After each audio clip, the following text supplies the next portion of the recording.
At the start of the story, we see a boy named June waking up. He finds a note from his parents saying they will be home late and that he should go to the mall to buy food. But June doesn't go out and starts playing online games with his friends instead.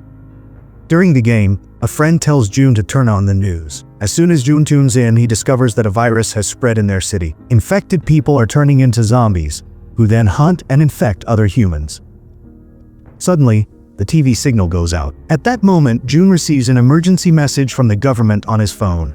Terrified, he rushes to the window to look outside. He sees that zombies have overrun the city, and people are running for their lives. Just then, June hears a noise in his building and opens his door to investigate. His neighbor forces his way into the apartment, claiming he just needs to use the washroom. When the neighbor comes out, June notices a bite mark on his hand. Before June can do anything, the neighbor transforms into a zombie and attacks him. June manages to fight him off, push him out of the apartment, and barricade the door with the refrigerator. He tries to call his parents, but the call won't go through. Then, he receives a voicemail from his mother. She tells him that they are okay but can't return home yet. She urges him to take care of himself until they can get back. June then writes the word alive on a sticky note and places it on his family photo to give himself hope. The next morning, he creates a poster that says, "I am alive," takes a picture with it, and uploads it to social media. June then uses his drone to check the surrounding apartments, but he can't see anyone other than zombies. His phone battery runs low,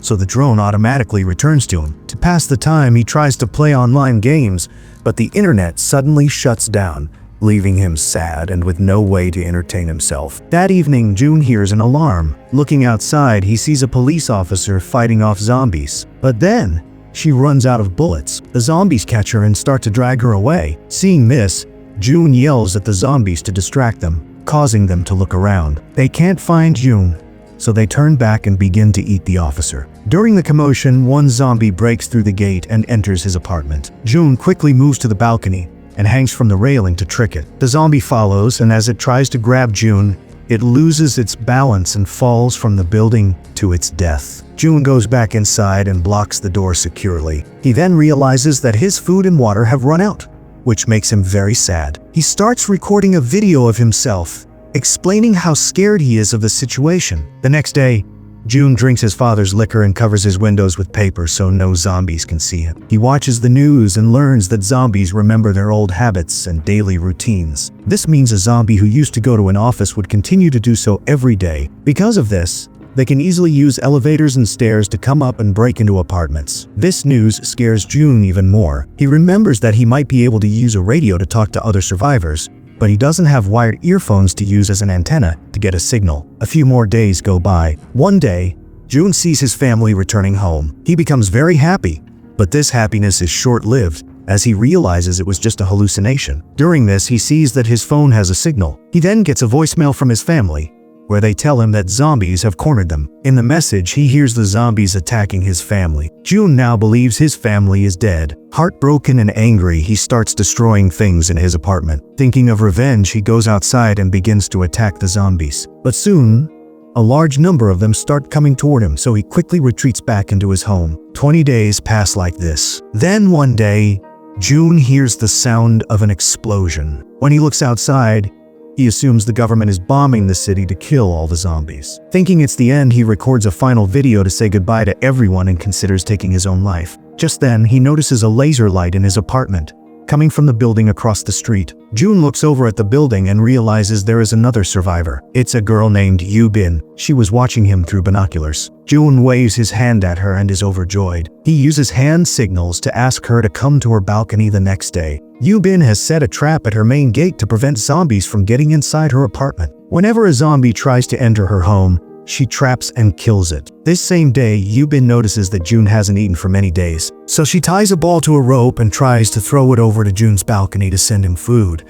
But the ball doesn't reach and falls down. Then, June ties a rope to his drone and flies it over to Eubin's apartment. Eubin secures the rope to her balcony and sends him a box containing food and water. Just then, a zombie spots the ball and starts climbing the rope toward Eubin's home. Since Eubin had tied the rope to a table, the table gets pulled rapidly towards the railing. Eubin collides with it, falls, and is knocked unconscious. June sees the zombie climbing the rope and sends his drone to knock it down. At the same time, other zombies start trying to break down June's door, which distracts him from the drone. The climbing zombie then catches the drone and destroys it. Just then, Eubin regains consciousness. She cuts the zombie's hand, causing it to fall. That night, June decides he will go to the neighboring apartments to find food and supplies. He steps outside and takes a key for the apartment across the hall from a dead zombie's pocket. He enters the apartment and gets food from the fridge. He also finds a pair of headphones and a walkie-talkie. Then he notices a dead woman on the bed in the bedroom. Suddenly,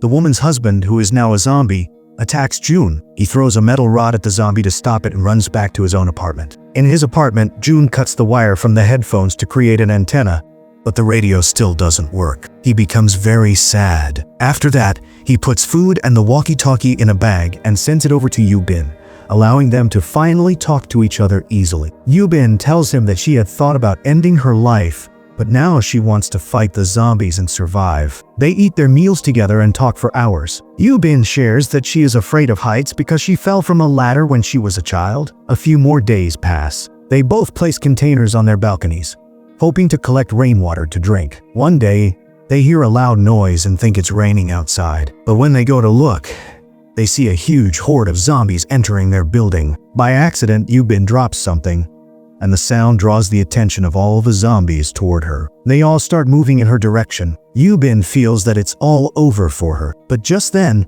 June calls the telephone in the apartment next to hers. The sound of the ringing phone makes all the zombies go toward that apartment instead. They both realize it's too dangerous to stay in one place, so they decide to find a new location. Eubin tells June that she has seen a flat on the 8th floor of his building that had no zombies in it. They decide to go there. Eubin then uses a table and some ropes to climb down from her window. As soon as she lands, all the zombies start chasing her. Eubin runs very fast and fights them off with an axe. She also uses a car door as a weapon to attack them. As Eubin is about to reach the other building, she finds the dead police officer's gun and picks it up. But suddenly a zombie attacks her. Before the zombie can bite her, June appears, kills the zombie, and saves Eubin. Now they fight the zombies together and make it to the building, closing the gate behind them. But the zombies break the gate down. They quickly run up to the 8th floor and start looking for a safe apartment. Suddenly, they hear a noise and realize that there are many zombies on this floor as well. June pushes over a door to block the zombies' path. At that moment,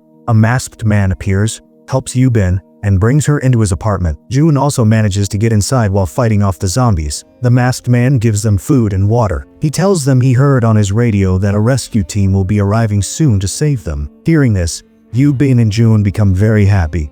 But then, June suddenly faints. It turns out the masked man had mixed a sleeping drug into their water. Eubin only feels dizzy because she had just one sip. The masked man then ties Eubin's hands and takes her to another room. In this room, he had kept his zombie wife, whom he wanted to keep alive by feeding her. He locked Eubin in the room so his wife could eat her. Meanwhile, June wakes up, picks up the gun, and points it at the masked man. In the other room, Eubin cleverly ties a piece of cloth around the zombie wife's mouth and pushes her towards the masked man. The zombie wife attacks her own husband and begins to eat him. Before the masked man can turn into a zombie, Eubin shoots and kills both him and his wife. The sound of the gunshots attracts all the zombies toward them. They start running to get out of the building. During the escape, Eubin gives the gun to June and tells him to shoot her, as she doesn't want to become a zombie. June refuses to do it. Eubin tries to convince him, saying it's better to die as a human than to turn into a zombie. Hearing this,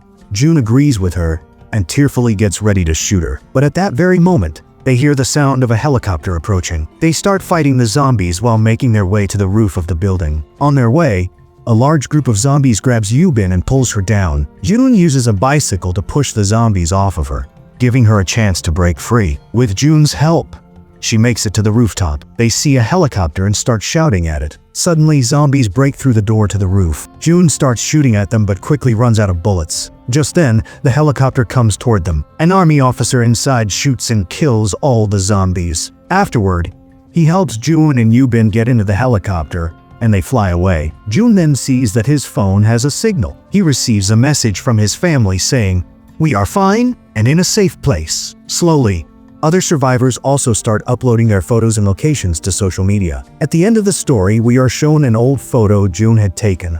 on which he had written that he was waiting for a rescue team. But now, June posts a new photo of himself with the caption "alive." This shows that he is now alive and has been rescued. And with that, the movie ends.